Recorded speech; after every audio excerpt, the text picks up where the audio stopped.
So I'm going to be completely honest with you. This video was supposed to strictly focus on the new EQ feature that Bose put out for their QC45 headphones. A feature that I was really asking for in their initial review. However, out of pure habit, I decided to do a controlled ANC test on these headphones before and after their firmware upgrade. And I'm actually very happy to report that after their firmware upgrade, the ANC performance on these headphones was actually improved. So now the performance difference between the QC45s and the more premium Bose NC700 is actually greater than before.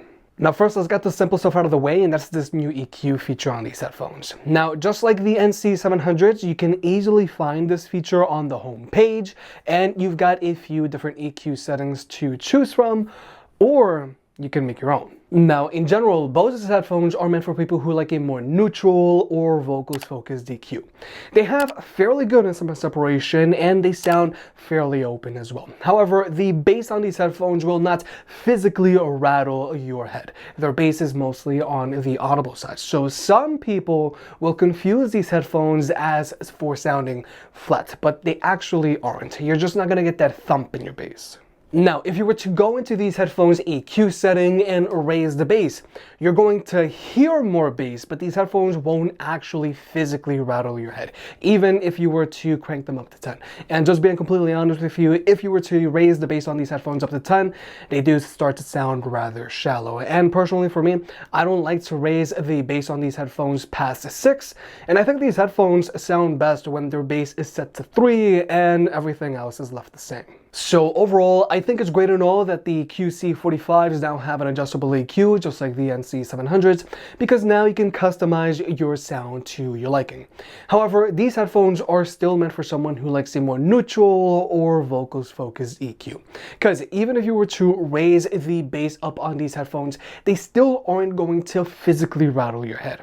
If you want a pair of comparable headphones that will rattle your head, then you might want to either go with the Sony 1000 XM4s or even the Sennheiser Momentum 3s. Or if you want a lot of bass, then you might want to go with the Sony XB910Ns, or if you want to go retro, you might even want to go with the Sony XB900N. But now let's talk about the active noise cancellation performance on these headphones post firmware upgrade.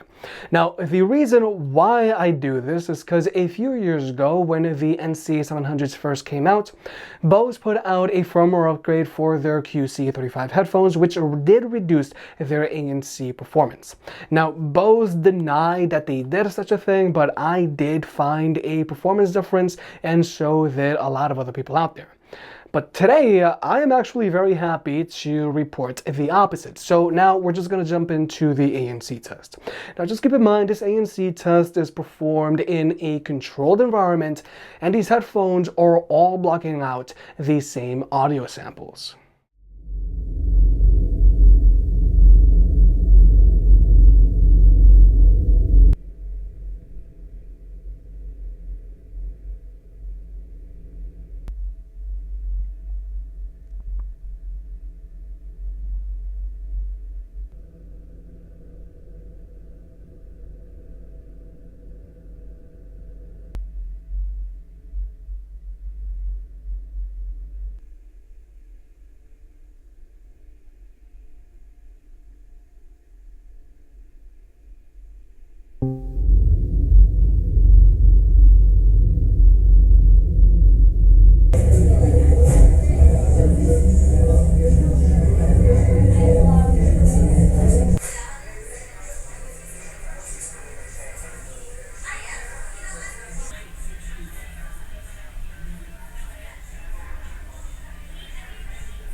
So after the firmware upgrade, the QC45s are doing a much better job of dealing with higher frequency sounds. So now after the firmware upgrade, the QC45s are blocking out more road noise and more chatter, which is awesome.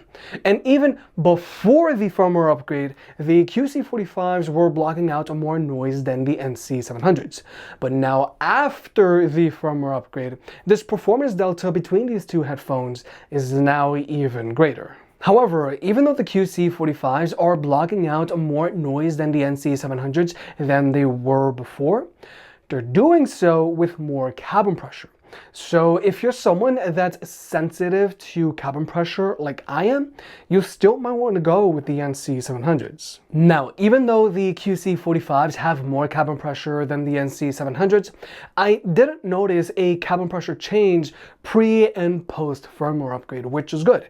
And the QC45s certainly don't have anywhere near as much cabin pressure as the AirPod Max, because even though these headphones block out more noise than the NC700s, Bose QC45s, and Sony 1000 XM4s, they do so with a lot of cabin pressure, so they aren't the most comfortable things to wear for hours on end. That plus they weigh like 110 more grams than all of the other headphones that I just mentioned, and I know 110 grams doesn't seem like a lot, but it's a lot, and plus the ear pads on these headphones do get pretty itchy.